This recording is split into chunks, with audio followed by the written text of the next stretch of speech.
luz verde para poder tratar esto. Bueno, es un proceso interesante, lo ha hecho a título personal, no como representante de la Corte, no asumiendo una representación que no se me ha dado. Yo no soy el presidente de la Corte, pero hemos buscado esos diálogos, para bien de México, como los buscó en su momento la presidenta de la Corte, para que no hubiera un rompimiento del orden en el Tribunal Electoral, en aquella reunión famosa, que valdría la pena que usted les preguntara a la presidenta del Tribunal Electoral de qué se habló a los magistrados, a los dos Felipes, de qué hablaron en aquella famosa cena del 12 de diciembre, que tanto escozor provocó. Es que hay que recordar que en el Tribunal Electoral a cada ratito tiraban a los presidentes, 2, 3 se ponían de acuerdo y se rotaban la presidencia. La presidenta no quería que hubiera un rompimiento de las funciones del tribunal y como es parte del Poder Judicial, ella convocó un 12 de diciembre cuando no había un servicio en la Corte para invitarlos a comer, y yo estando fuera de México me pidieron prestada mi casa, como tienen información confidencial, dijeron pues es una casa que es propiedad de fulano de tal. Yo no estuve presente, pero quienes sí estuvieron presentes son esos magistrados a los que se les ha ampliado generosamente el plazo para poder seguir en funciones, y son los que reconocieron la mayoría calificada para el partido Morena en ciertas circunstancias.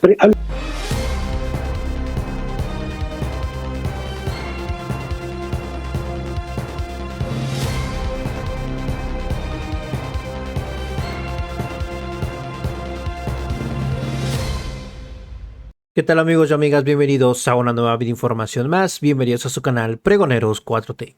El día de hoy estuvo el ministro Alcántara Carrancá en esta entrevista con Azucena Uresti y revive el momento en el que organizaron una reunión con Alejandro Moreno Cárdenas y con magistrados del Tribunal Electoral en diciembre del año pasado, en diciembre del 2023. A casi un año de esta reunión donde Norma Piña no quiso explicar realmente qué es lo que sucedió, y bueno, Alcántara Carrancá lo vuelvo a mencionar el día de hoy en esta entrevista con Azucena Uresti. Vamos a recordar esta nota. Ministra Piña organizó reunión privada con magistrados electorales y Alito Moreno especificó que aunque Krill no llegó a la reunión, Alejandro Moreno sí llegó y los magistrados electorales no estaban informados de que el dirigente del PRI estaba convocado. Todo esto pues se hizo un tremendo escándalo y esto lo recuerda Alcántara Carrancá, el ministro González Alcántara.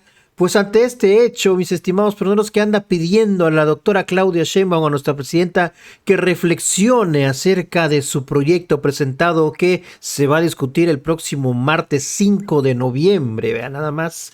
Esta reunión se hizo en esta casa, en esta elegante residencia del ministro González Alcántara Carrancá, y el día de hoy lo vuelve a mencionar, mis estimados personeros. Primero le empieza a pedir a la doctora Claudia Sheinbaum que reflexione y que atienda todo este tema, mis estimados pregoneros. Y bueno, vean, cuando llega el momento, resulta que la cena electoral que patrocinó el ministro Alcántara Carrancá en su casa en Las Lomas, entre Norma Piña, Alito y magistrados, dice que él no estuvo presente, solamente se las prestó y solo se hizo para que no hubiera un rompimiento. Esto es lo que el día de hoy declara y se sigue hundiendo más. Me quedé en que tiene esperanza. Usted también. Gracias. Tengo esperanza, si sabemos que la de la prudencia reflexione. que prevalece. La presidenta reflexione, los líderes de opinión entiendan que nosotros estamos de acuerdo en muchas cosas, en la elección popular de los ministros, que no lo analizamos por autocontención, elección popular de magistrados de la Sala Superior,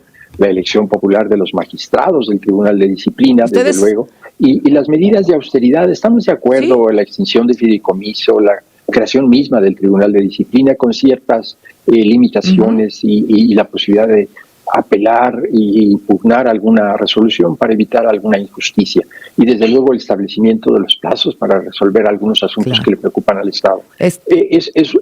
Usted lo decía y lo definía como un proyecto eminentemente jurídico y político, o político y jurídico, que lo que queremos es el bienestar de la sociedad. Nosotros ya presentamos una renuncia, 8 ministros presentamos una renuncia, y entendemos que pues esto tiene que cambiar.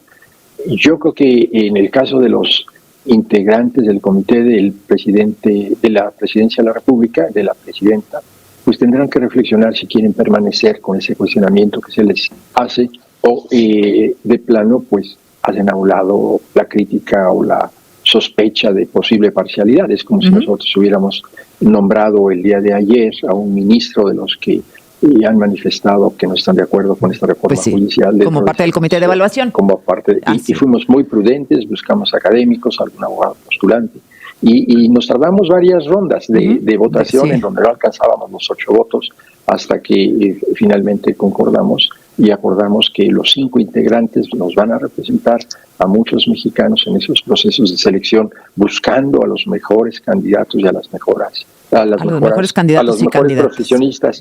Sí, correcto. Para esto. A ver, ministro, entonces, para redondear, ¿no está en la cabeza de ustedes como un escenario posible que si se desacata, en caso de que se vote a favor su proyecto, ustedes soliciten la remoción de la presidenta y los legisladores? No, para nada. Yo, por lo menos en la mía no. En la mía no, yo tengo confianza y, como dice usted, la confianza y el reconocimiento a que lo harán por México. Pero si no pasa, ministro, pues ya veremos qué hacemos. Pueden pasar muchas cosas. ¿Este es un escenario posible el que le planteo? Es posible, pero no deseable. Y entonces, pues la posibilidad, como usted dice, existen muchas alternativas. Pero no se descarta, ¿no? No se descarta y yo no lo apoyaría desde luego. ¿Usted no lo apoyaría?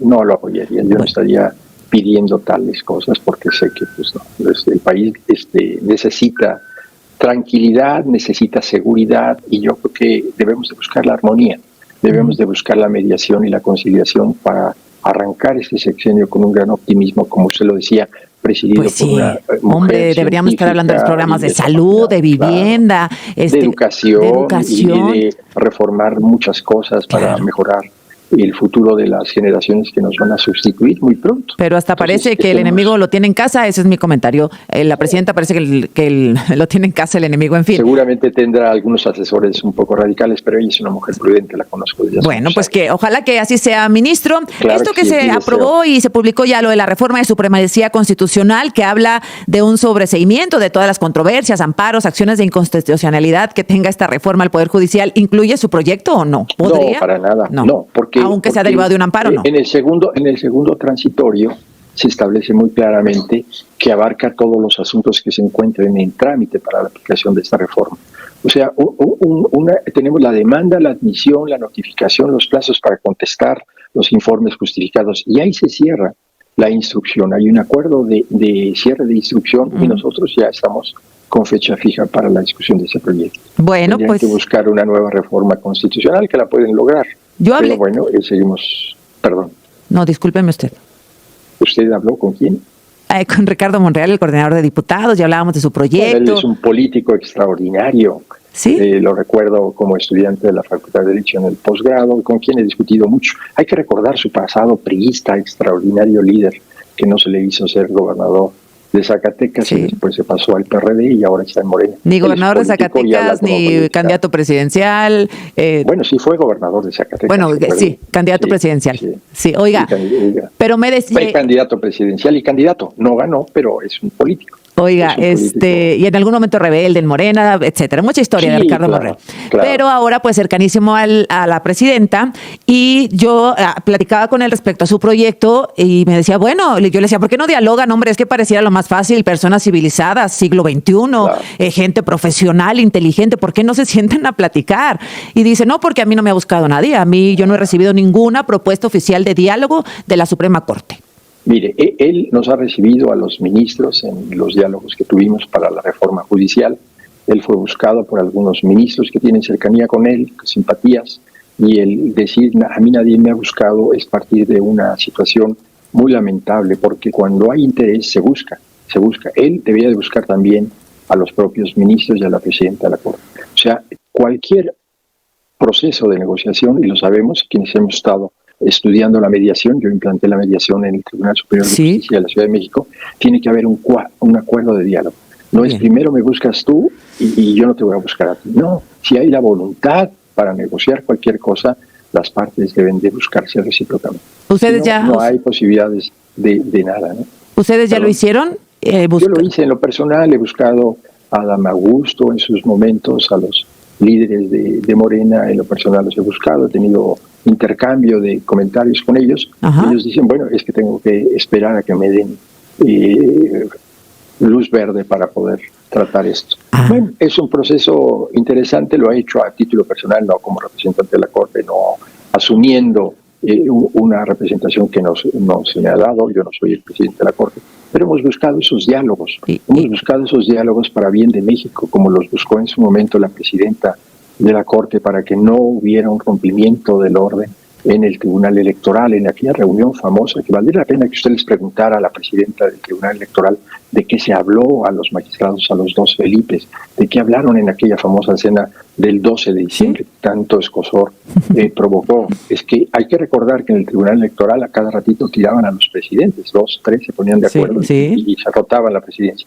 La presidenta no quería que hubiera un rompimiento de las funciones del tribunal y como es parte del Poder Judicial, ella convocó un 12 de diciembre cuando no había un servicio en la Corte para invitarlos a comer y yo estando fuera de México me pidieron prestada mi casa, como tienen información confidencial, dijeron pues es una casa que es propiedad de fulano de tal. Yo no estuve presente, pero quienes sí estuvieron presentes son esos magistrados a los que se les ha ampliado generosamente el plazo para poder seguir en funciones y son los que reconocieron la mayoría calificada para el partido Morena en ciertas circunstancias. Hable con ellos, pregúnteles de qué se dialogó. Yo le pregunté a la presidenta y me dijo, pues de nada, hablamos para conciliar, hablamos de querer descarrilar el proceso electoral. Esas son fantasías y sueños que se han hecho públicos de manera, y yo creo que irresponsable. Un abrazo.